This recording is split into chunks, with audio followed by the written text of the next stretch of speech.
ओम शांति। आजिर मुरली 25/2/25 बाप दादा मधुबन। आजिर सारांश मिठे बच्चे समस्त को यही खुशी खबर शुणाई दियो जे भारत एवं पुनर्वार स्वर्ग होबाकू जाउछि। सेथिपई स्वर्गर रचयिता परमपिता यही दुनिया को आसीछंती। प्रश्न, जो पिलामानंकर स्वर्गर मालिक होबार खुशी रही सेमानंकर लक्षण कौन होइथिबो? उत्तर, सेमानंक भितरे कौनसी प्रकार दुख आसी परिबो नाही। तांकर यही निशा रहिबो कि आमे तो बहुत महान व्यक्ति अटू, आमको बेहदर बाबा एपरी लक्ष्मी नारायण करुछंती। सेमानंकर चालीचलन बहुत राजकीय हेबो। सेमाने अन्य मानंकु यही खुशीर खबर न शुणाई रही परिबे नाही। ओम शांति। अच्छा, धारणा पई मुख्य सारांश।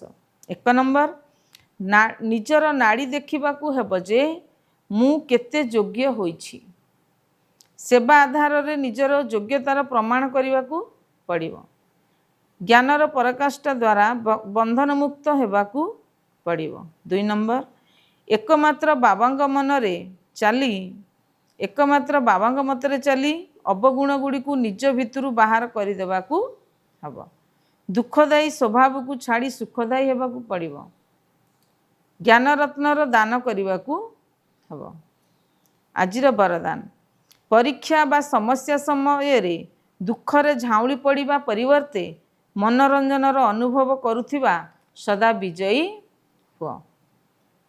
यही पुरुषार्थी जीवन रे ड्रामा अनुसार समस्या हो बा परिस्थिति हो आसीब तो सुनिश्चित कारण जन्म नेबा मात्रके आगुक बढ़िबार लक्ष्य उद्देश्य अर्थ परीक्षा एवं समस्या गुड़िक निमंत्रण करि देबा।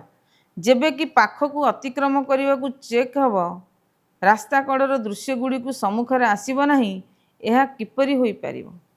किंतु सेही दृश्य गुड़ी को अतिक्रम कर चली परिवर्ते जदि सेगुड़ी को ठीक करिबारे लागिजिबो तेबे बाबांकर स्मृतिर संजोग ढिला होइजिबो एवं सेथुरु मनोरंजनर अनुभव करिबा परिवर्ते ताहा मन को निराश करिदबो।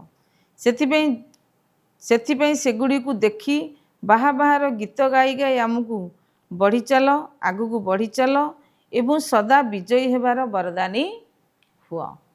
स्लोगान, मर्यादा अनुसार चलिबा अर्थ मर्यादा पुरुषोत्तम हेबा। ओम शांति।